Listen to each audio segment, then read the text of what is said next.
বাংলার সান্ধ্য অধিবেশন প্রবাহতে আপনাদের স্বাগত। আজ আপনাদের সাথে লন্ডন স্টুডিও থেকে আছি মানসী বড়ুয়া। জানিয়ে দেব সর্বশেষ আপডেট বাংলা সংবাদ। শুরুতেই শিরোনাম। কি বলেছিলেন জয় যাতে পদত্যাগ করতে রাজি হন শেখ হাসিনা? চাঞ্চল্যকর তথ্য ফাঁস। সত্যি কি ভারতের ৬০ কিলোমিটার ভূখণ্ড দখল করেছে চীন? ভারত চীনের পাল্টাপাল্টি বক্তব্য। মার্কিন পররাষ্ট্র দপ্তরের ব্রিফিং, বাংলাদেশের অন্তর্বর্তী সরকারের সঙ্গে কাজ করতে সদা প্রস্তুত যুক্তরাষ্ট্র। প্রেসিডেন্টের দুবাই কানেকশন নিয়ে নানান কৌতূহল, যে পদক্ষেপ নিতে যাচ্ছে অন্তর্বর্তী সরকার। দর্শক, এতক্ষণ শুনছিলেন সংবাদ শিরোনাম, এবারে বিস্তারিত।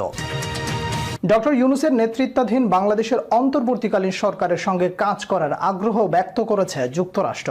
একই সঙ্গে বাংলাদেশের গণ অভ্যুত্থানের সঙ্গে যুক্তরাষ্ট্রের সম্পৃক্ততার যে অভিযোগ উঠেছে তা নাকচ করে দিয়েছে দেশটির পররাষ্ট্র দপ্তর। বিস্তারিত প্রতিবেদন থাকছে সহকর্মী জান্নাতের প্রতিবেদনে। সদ্য বিদায়ী প্রধানমন্ত্রী শেখ হাসিনা পদত্যাগের আগে সজীব ওয়াজেদ জয়ের সাথে তার 10 মিনিট ফোনালাপ হয়, যা প্রকাশ পেয়েছে গণমাধ্যমে। আন্দোলন দমনের জন্য পুলিশের উচ্চ পর্যায়ের সবাইকে আরও কঠোর হওয়ার নির্দেশ দিয়েছিলেন শেখ হাসিনা। তার যে পদত্যাগ করতে হবে এমন কথাও ভাবেননি স্বয়ং শেখ হাসিনাও। তবে 5 আগস্ট সকাল থেকেই পরিস্থিতি পাল্টে যায় নিমিষেই। জানা গেছে, গোয়েন্দা রিপোর্ট আর কর্মকর্তাদের কথায় কোনোভাবে পদত্যাগে রাজি হচ্ছিলেন না শেখ হাসিনা। এমনকি তার বোন শেখ রেহানাও তাকে পদত্যাগ করতে রাজি করাতে পারেননি। তবে শেখ হাসিনার ছেলে সজীব ওয়াজেদ জয়ের সাথে ফোনে কথা বলার পরপরই পদত্যাগে রাজি হয়েছিলেন তিনি।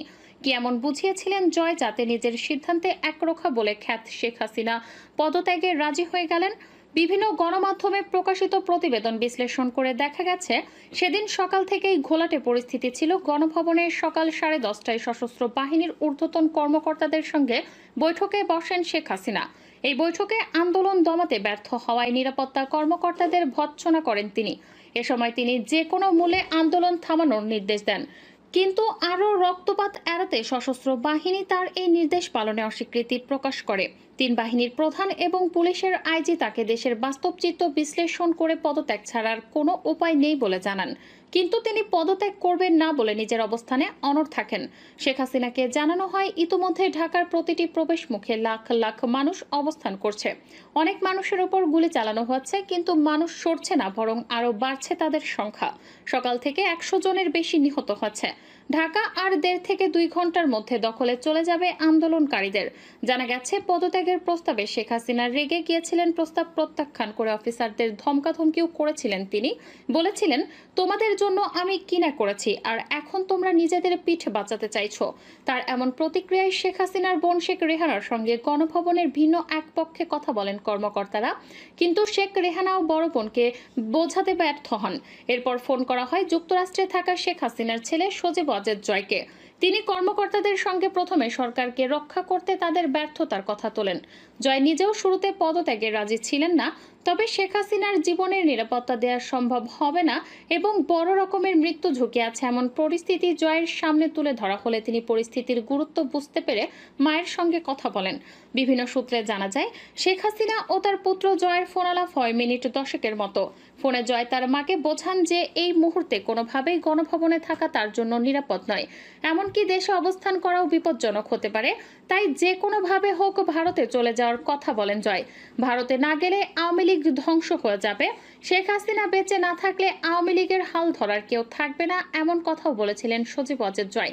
জয় শেখ হাসিনাকে আশ্বাস দেন, ভারতে আশ্রয় নিলে সেখান থেকে ফিরে তিনি পুনরায় দেশে ফিরে আসতে বা রাজনীতিতে সক্রিয় হতে পারবেন। ছেলের কথায় পদত্যাগে রাজি হন শেখ হাসিনা। তবে পদত্যাগ করার আগে দেশবাসীর উদ্দেশ্যে একটি ভাষণ দিতে চেয়েছিলেন তিনি। তবে ছাত্র জনতার স্রোত ধেয়ে আসতে থাকে গণভবনের দিকে। এমন পরিস্থিতিতে ভাষণ রেকর্ড করার সময় পাননি শেখ হাসিনা। পদত্যাগপত্রে সই করে মাত্র 4টি সুটকেস নিয়েই ভারতের পথে উড়াল দেন দীর্ঘ সময় বাংলাদেশের প্রধানমন্ত্রীর পদ আঁকড়ে থাকা শেখ হাসিনা। ভারতের উত্তর পূর্বাঞ্চলীয় কৌশলগত গুরুত্বপূর্ণ অরুণাচল প্রদেশের 60 কিলোমিটার ভেতরে ঢুকে পড়েছে চীনের সেনারা। তারা সেখানে ক্যাম্প করে অবস্থান করে বলেও দাবি করছেন স্থানীয় বাসিন্দারা। স্থানীয়দের বরাত দিয়ে ভারতীয় সংবাদ মাধ্যম আনন্দবাজার এ তথ্য নিশ্চিত করেছে। আনন্দবাজারের প্রতিবেদনে বলা হয়, অরুণাচলের আমজাও জেলার কাপাপু এলাকায় চীনের সেনার ক্যাম্পের খোঁজ মিলেছে। এরপর থেকেই শুরু হচ্ছে আলোচনা। ইন্ডিয়া টুডের একটি প্রতিবেদনেও দাবি করা হচ্ছে, সপ্তাহখানেক আগে থেকেই নাকি এই অঞ্চলে ঘাঁটি করেছে চীনের সেনারা। চীন এই ক্যাম্পটি ম্যাকমোহন লাইন থেকে 60 কিলোমিটার দূরে হাদিগ্রা পাসের কাছে অবস্থিত। যুক্তরাষ্ট্রের পররাষ্ট্র দপ্তরের প্রধান উপমুখপাত্র বেদান্ত প্যাটেল এক প্রেস ব্রিফিংয়ে বলেন, আমরা বাংলাদেশের পরিস্থিতি নিবিড়ভাবে পর্যবেক্ষণ করছি। আমরা ডক্টর ইউনূসের নেতৃত্বাধীন অন্তর্বর্তী সরকারের সঙ্গে কাজ করার জন্য প্রস্তুত এবং আগ্রহী, কারণ এই সরকার বাংলাদেশের জনগণের জন্য গণতান্ত্রিক ভবিষ্যৎ নির্ধারণের জন্য কাজ করে যাচ্ছে। সাবেক প্রধানমন্ত্রী শেখ হাসিনার হাতে দীর্ঘ সময় হয়রানির শিকার হওয়া ও বর্তমানে অন্তর্বর্তী সরকারের প্রধান উপদেষ্টা নোবেলজয়ী প্রফেসর ডক্টর মোহাম্মদ ইউনূসের প্রতি সমর্থন ব্যক্ত করেছেন যুক্তরাষ্ট্রের সিনেট সংখ্যাগরিষ্ঠ হুইপ টিক ডারবিন। সিনেটে দেয়া ভাষণে তিনি ডক্টর ইউনূসের প্রতি সমর্থন ব্যক্ত করেন সোমবার। তার নিজস্ব ওয়েবসাইটে দেয়া বিবৃতিতে তিনি নিজেই জানিয়েছেন এসব কথা। এতে ক্ষমতাচ্যুত শেখ হাসিনাকে তিনি সাবেক স্বৈরাচারী প্রধানমন্ত্রী হিসেবে আখ্যায়িত করেছেন। বলেছেন, তার পদত্যাগের পর সম্প্রতি বাংলাদেশের অন্তর্বর্তী সরকারের নেতৃত্বে এসেছেন নোবেলজয়ী ডক্টর ইউনূস। তিনি ক্ষুদ্র ঋণ কর্মসূচি নিয়ে সারা জীবন যে কাজ করছেন তার বিস্তারিত সিনেট ফ্লোরে তুলে ধরেন ডিক ডারবিন। নতুন কর্মসূচি ঘোষণা করল বিএনপি। বিশ্ব গণতন্ত্র দিবস উপলক্ষে আগামী 15 সেপ্টেম্বর ঢাকায় সমাবেশ করবে বাংলাদেশ জাতীয়তাবাদী দল।